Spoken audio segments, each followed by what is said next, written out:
Bu gün Təhlükəsizlik Şurasının iclası keçirilib. İclası açan Azərbaycan Prezidenti İlham Əliyev Təhlükəsizlik Şurası üzvlərinə bəyan edib ki, bu gün mənim sərəncamımla Mehriban Əliyeva Azərbaycan Respublikasının birinci vitse-prezidenti vəzifəsinə təyin edilib. Mənim sərəncamımla Mehriban Əliyeva Azərbaycan Respublikasının birinci vitse-prezidenti vəzifəsinə təyin edilib.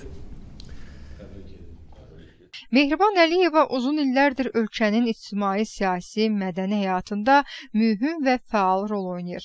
Yeni Azərbaycan Partiyasının sədr müavinidir. 2005-ci ildən Milli Məclisin deputatıdır və deputat kimi çox böyük işlər görüb.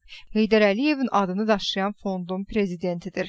Fond onun rəhbərliyi altında nəinki Azərbaycanın, regionun ən böyük və nüfuzlu ictimai təşkilatına çevrilib. Prezident vurğulayıb ki, Mehriban Əliyevanın beynəlxalq aləmdə yüksək nüfuzu var. 10 ildən artıqdır ki, UNESCO və İSESCO-nun xoşməramlı səfiridir. Bu çox şaxəli fəaliyyət, eyni zamanda uğurlu fəaliyyət mənim bu qərarı qəbul etməyimdə əsas rol oynayıb. Eyni zamanda Mehriban Əliyeva çox peşəkar, bilikli, təcrübəli, prinsipial, həm də çox xeyirxah insandır. Təsadüfi deyil ki, Azərbaycan xalqı ona çox böyük sevgi və rəğbətlə yanaşır. Bütün bu sadaladığım amilləri nəzərə alaraq mən bu qərara gəldim. Bugün Mehriban Əliyevanın həyatında yeni dövr başlayır. Əminəm ki, o bundan sonra da ölkənin inkişafına öz dəyərli töhfəsini verəcək. Bu təyinat münasibəti ilə onu təbrik edir və yeni uğurlar arzulayır.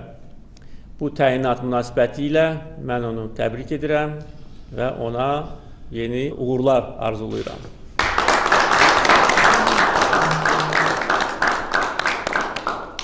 Hörmətli cənab prezident, mənə göstərdiyiniz yüksək etimada görə sizə dərin minnətdarlığımı bildirirəm. Bu vəzifəyə təyin olmaqla öhdəmə düşən məsuliyyətin ciddiliyini tam şəkildə dərk edirəm və inanıram ki, sizin cənab prezident və bütün mənə inanan insanların etimadını doğrultmağa bacaracağam.